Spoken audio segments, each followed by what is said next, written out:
Udin dan teman-teman bermain di halaman rumah. Mereka bermain gerakan dasar memutar. Mereka juga bermain gerakan dasar menekuk. Gerakan dasar dapat dilakukan di halaman rumah. Keadaan halaman rumah perlu diperhatikan ketika bermain. Oleh karena itu, halaman rumah harus bersih dan tidak licin. Halaman rumah yang kotor harus dibersihkan. Air yang tergenang juga harus dikeringkan terlebih dahulu. Hal ini berguna untuk keselamatan ketika bermain. Ayo mengamati. Amati dan bacalah teks percakapan berikut dengan lafal dan intonasi yang tepat. Halaman ini masih kotor dan tergenang air. Kita harus membersihkan dan mengeringkannya. Bagaimana ya cara kita mengeringkannya? Betul, halaman ini harus bersih dan kering agar tidak licin. Bagaimana kalau kita gunakan alat pel karet untuk mengalirkan airnya? Ide yang bagus. Di mana kita mendapatkan alat pel karet? Siapa yang punya? Di rumahku mungkin ada. Biar aku ambil sebentar ya. Mudah-mudahan ada. Apa isi percakapan Udin dan teman-teman? Isi percakapan Udin dan teman-teman adalah mereka berdiskusi menentukan alat untuk mengeringkan genangan air yang terdapat di halaman tempat mereka akan bermain. Mengapa tempat bermain harus bersih dan kering? Tempat bermain harus bersih dan kering supaya aman dan nyaman ketika digunakan untuk bermain. Apakah tindakan Udin dan teman-teman sudah benar? Ya, tindakan Udin dan teman-teman sudah benar karena mereka menjaga keselamatan diri ketika bermain. Sekarang ayo membaca. Bacalah kutipan percakapan Udin dan teman-teman berikut dengan benar. 1.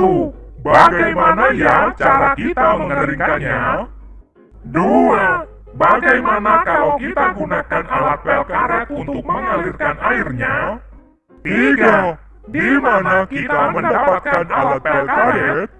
4. Siapa yang punya? Kalimat-kalimat di atas merupakan kalimat tanya.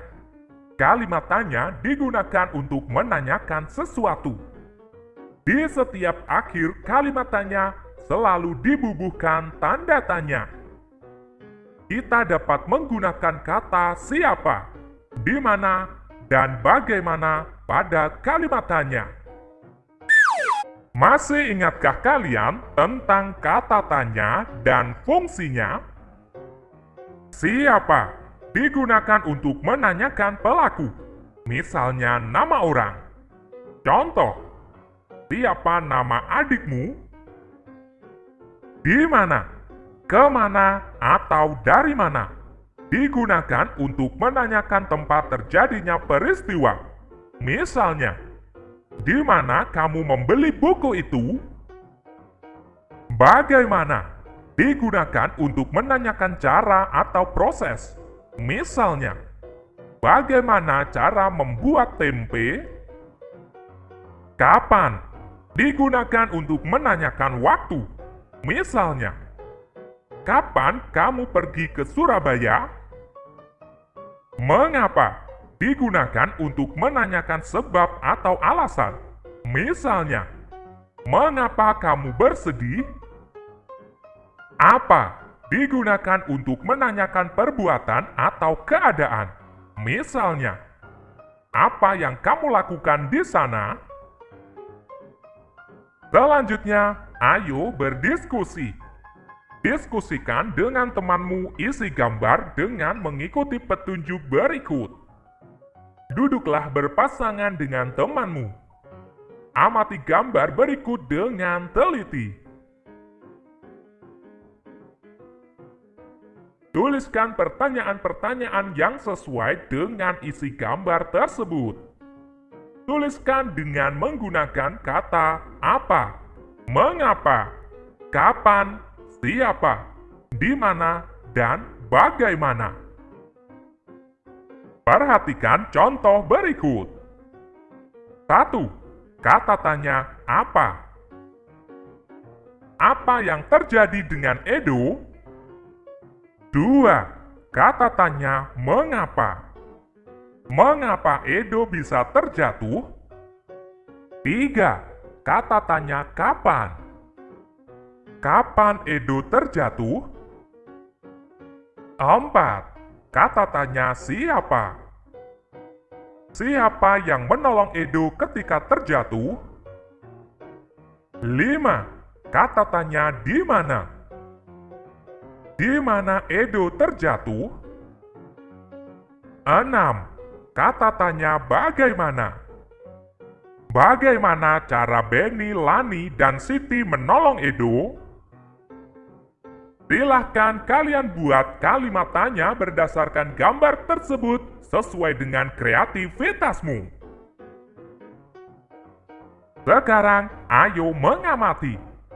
Udin dan teman-teman bermain gerakan menekuk. Gerakan menekuk banyak bentuknya. Gerak dasar menekuk lutut. Gerakan menekuk lutut bertujuan untuk melatih kekuatan otot paha.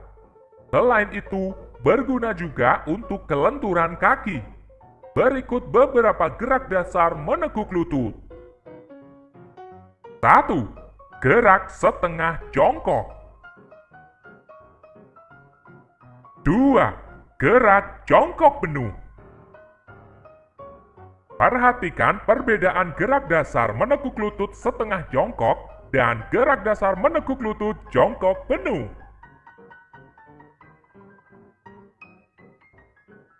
Gerakan menekuk lutut dapat juga dibuat dalam kegiatan bermain.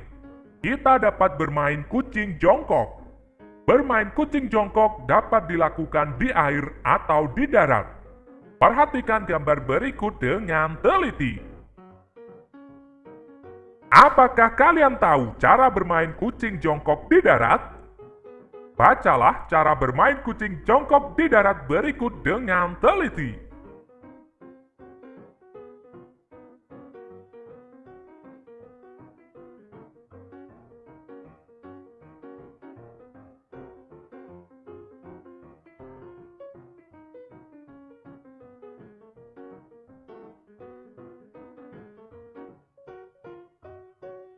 Apakah kalian tahu cara bermain kucing jongkok di air? Bacalah cara bermain kucing jongkok di air berikut dengan teliti.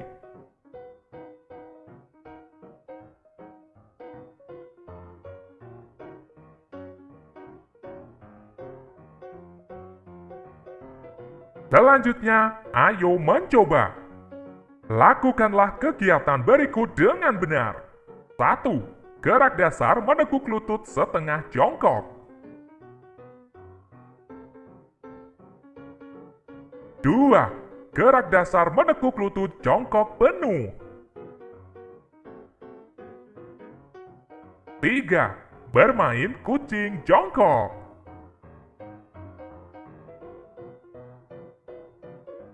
Sekarang, ayo membaca.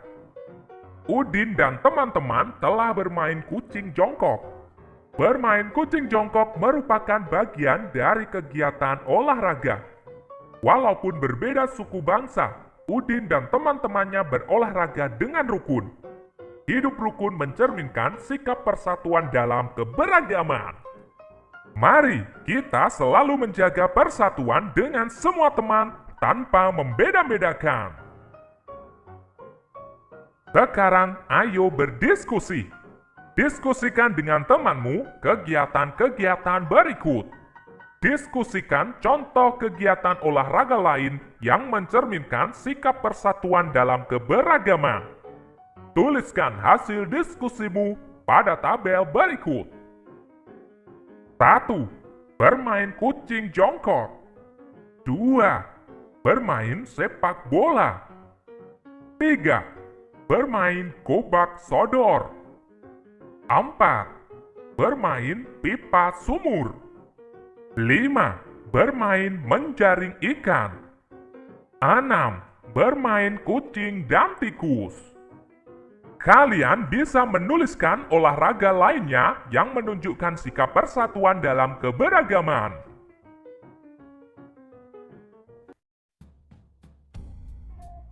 Udin merayakan ulang tahun.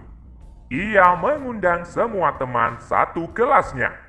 Teman-teman akan dijamu makan siang di rumahnya. Ayo mengamati. Amati dan bacalah teks percakapan berikut dengan nyaring. Selamat datang ya teman-teman. Aku senang dengan kehadiran kalian. Naik apa tadi ke sini? Iya, sama-sama Udin. Kami juga berterima kasih telah diundang. Kami tadi naik sepeda. Siapa saja yang diundang Udin? Pukul berapa acaranya dimulai? Yang diundang ada tetangga, teman-teman, dan juga ibu guru. Acaranya dimulai pukul 2 siang. Tapi, di mana ibu guru ya? Bagaimana kalau sambil menunggu, kita minum saja dulu? Baiklah, Udin. Sebelum minum, kita harus berdoa. Jangan lupa memegang gelas dengan hati-hati agar tidak pecah. Siapa yang mau memimpin doanya? Biar aku saja. Sebelum minum, mari kita berdoa menurut ajaran agama masing-masing. Berdoa mulai. Apa isi percakapan Udin dan teman-teman? Isi percakapan Udin dan teman-teman adalah membicarakan tentang acara ulang tahun Udin yang juga dihadiri oleh ibu guru. Sambil menunggu kedatangan ibu guru, mereka memutuskan untuk minum dulu. Sebelum minum, mereka tidak lupa untuk berdoa. Sekarang, ayo membaca. Bacalah kalimat-kalimat tanya berikut dengan nyaring.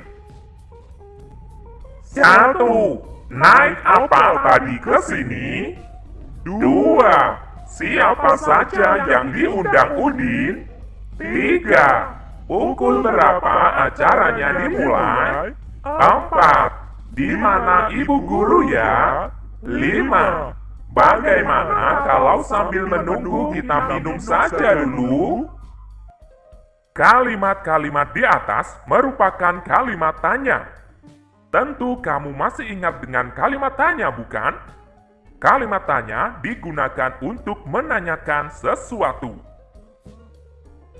Sekarang, ayo berlatih. Perhatikan gambar berikut dengan teliti.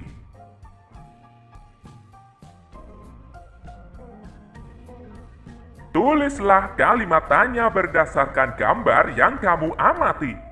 Tuliskan menggunakan kata apa, mengapa, kapan, siapa, di mana, dan bagaimana. Tuliskan pada kolom berikut dengan rapi. Berikut ini adalah contohnya. Kalian bisa menuliskan dengan jawabanmu sendiri. 1. Apa saja bahan untuk membuat kue? 2. Mengapa setiap ulang tahun pasti ada kue? 3. Kapan Ibu Udin membuat kue itu? 4. Siapa yang membuat kue itu? 5. Di mana kue itu diletakkan? 6. Bagaimana cara membuat kue itu? Silahkan kalian membuat kalimat tanya berdasarkan gambar sesuai dengan kreativitasmu. Selanjutnya, ayo membaca. Udin dan teman-teman berdoa bersama sebelum minum. Berdoa merupakan salah satu contoh perwujudan menjalankan ibadah. Mereka berdoa sesuai ajaran agama masing-masing. Mereka tidak saling memaksakan kehendak. Udin dan teman-teman menunjukkan sikap hidup rukun. Sikap hidup rukun merupakan wujud persatuan dalam keberagaman. Tahukah kamu contoh kegiatan lain yang menunjukkan persatuan dalam menjalankan ibadah? Ayo berlatih. Coba tuliskan contoh kegiatan yang mencerminkan persatuan dalam beribadah. Perhatikan contoh berikut. Menghormati temanmu yang sedang melakukan sholat.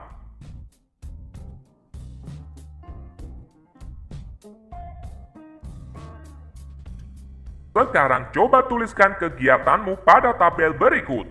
Tuliskan sesuai dengan ajaran agamamu.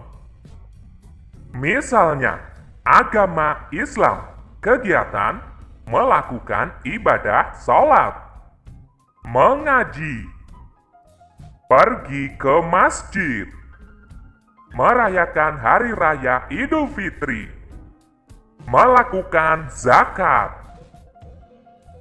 Agama Kristen, kegiatan beribadah ke gereja, merayakan hari raya Natal, mengikuti kegiatan bina iman, membaca kitab suci, berdoa, berlatih menyanyi lagu rohani.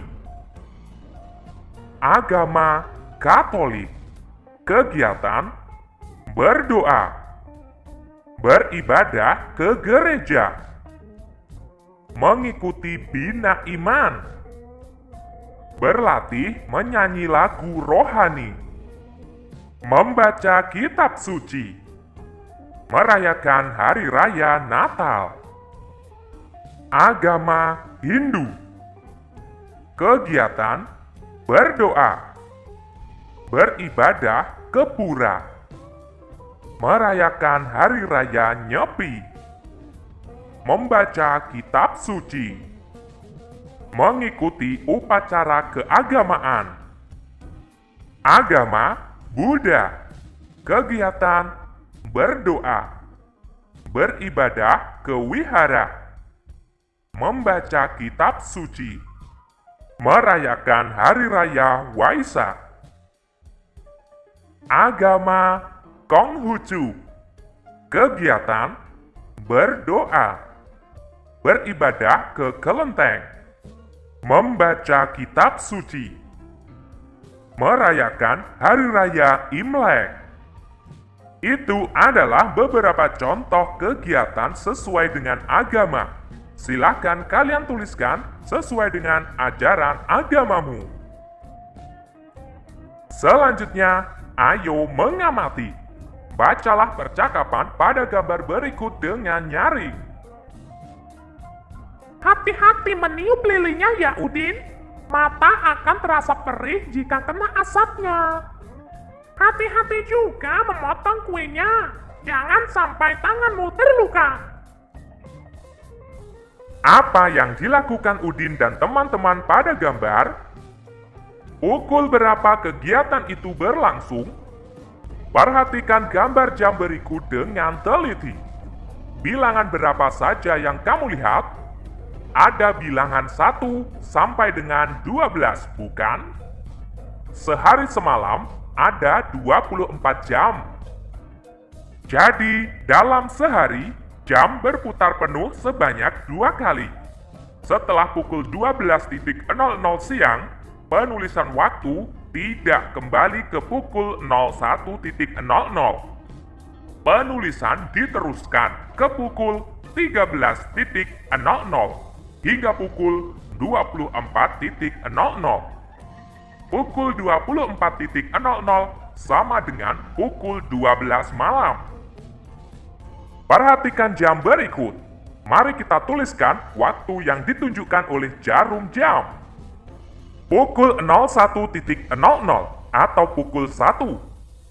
Pukul 02.00 atau pukul 2. Pukul 03.00 atau pukul 3. Pukul 04.00 atau pukul 4. pukul 05.00 atau pukul 5, pukul 06.00 atau pukul 6, pukul 07.00 atau pukul 7, pukul 08.00 atau pukul 8, pukul 09.00 atau pukul 9, pukul 10.00 atau pukul 10, pukul 11.00 atau pukul 11, pukul 12.00 atau pukul 12.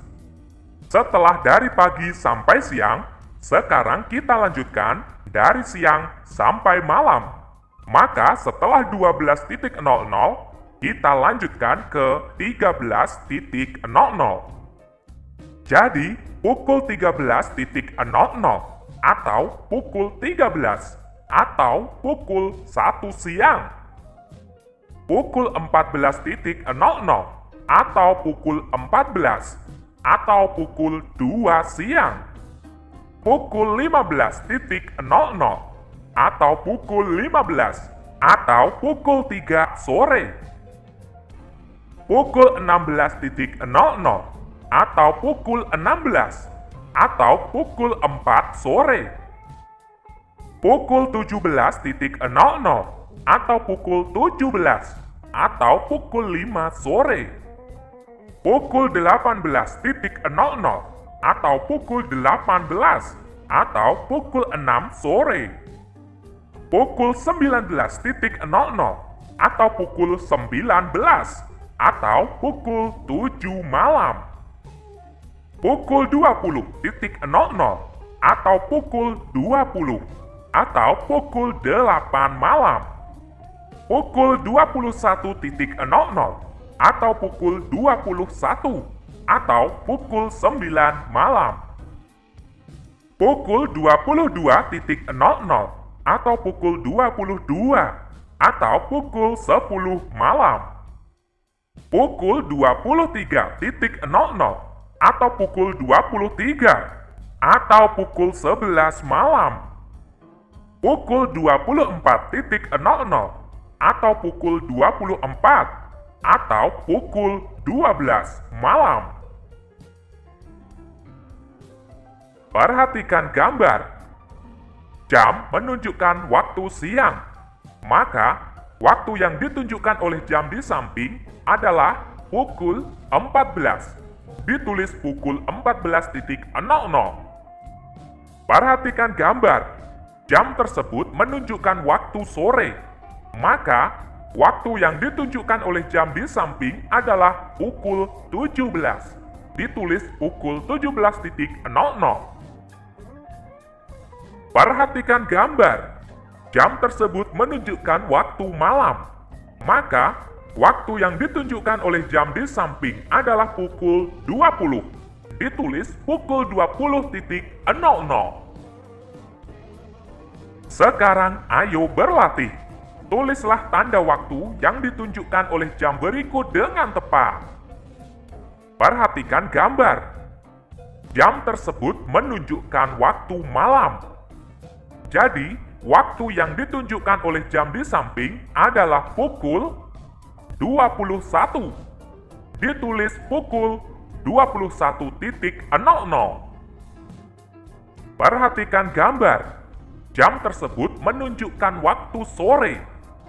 Maka, waktu yang ditunjukkan oleh jam di samping adalah pukul 15. Ditulis pukul 15.00. Perhatikan gambar.